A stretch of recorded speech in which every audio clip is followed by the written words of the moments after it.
Okay, so this is section 4.3, number 12, and complete the proof. It says, given segment WX is congruent to segment YX. And you can see that it is in the picture. They've already put that in.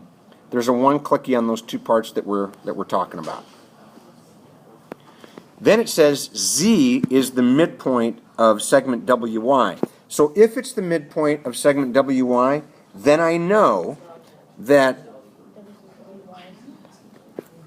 by the definition of a midpoint, the midpoint is going to break it into two equal parts, and that the midpoint theorem says that those parts are congruent, two congruent parts.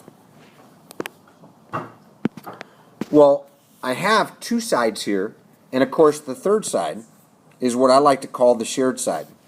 Now that's this line down here. This is the line that I would like to say is the shared side, not necessarily the reflexive property. So now if I'm going back and I'm looking at the given, it doesn't matter which order we put these in here, because they gave us the given on two separate lines, so I'm just going to put them in the same order. It does not really matter here.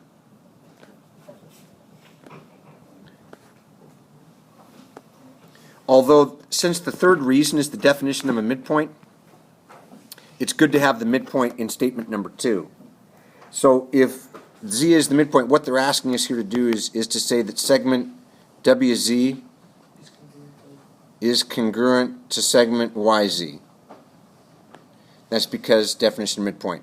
And then in number 4, the reflexive property is that segment XZ is congruent to segment XZ.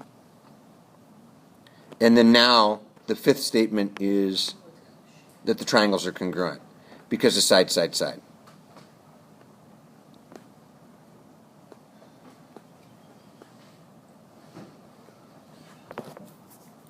All right, so that's section 4.3, number 12.